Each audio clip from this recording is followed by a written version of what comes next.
Today we're going to talk about the Moorish Idol.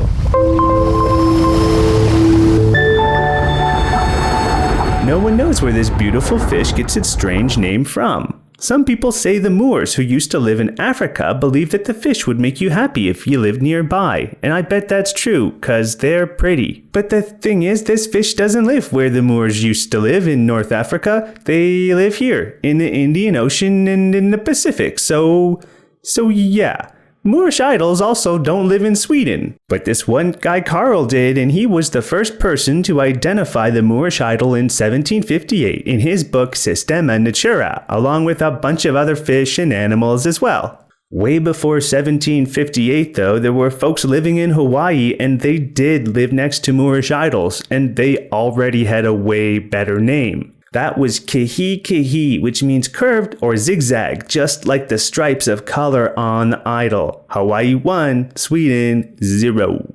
Idols are actually the only member of their fish family, which is the Zanclades. That means they don't have any similar fish relatives, just these cool-looking idols all on their own. Zanclades are part of the order Perciformes. That means the ray-fin fish, so the fin on the top of the fish has little rays to make it tough, just like these guys. Ray-fin fish are part of the superorder Osteichthyes, and those are the bony fish, so you know all the fish that have bones, which is a whole lot of them. The Moorish idol's got to be one of the coolest looking fish on the reef. It's got a flat and skinny body, and it stands out with contrasting bands of black and white and yellow.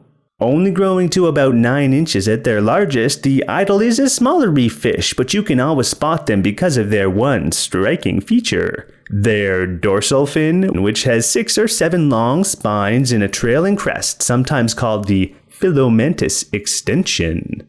Some types of butterfly fish can look really similar, but now that you've seen this video, you can tell them apart by checking out the anus. Moorish idols, unlike those copycat butterfly fish, have a prominent black triangular anal fin with 2 or 3 spines. The other interesting feature about the Moorish idol are those puckered lips sticking right out from their face. When they open those long skinny mouths, the idol shows off a bunch of bristle-like teeth which line the mouth.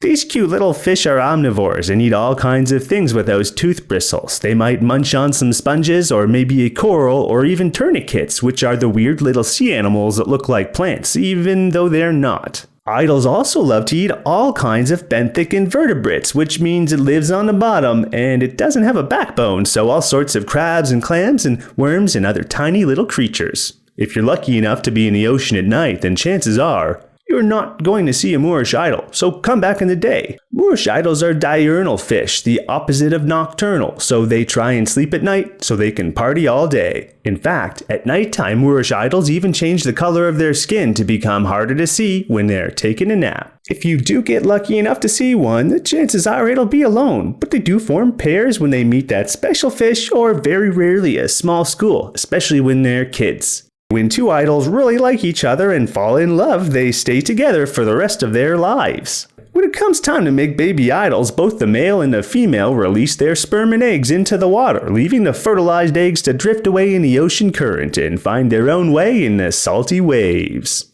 Wow, what a fish! Got something interesting to share about the Moorish idol? Well, let us know in the comments, and don't forget to let us know what fish you want to hear things about next. Happy swimming!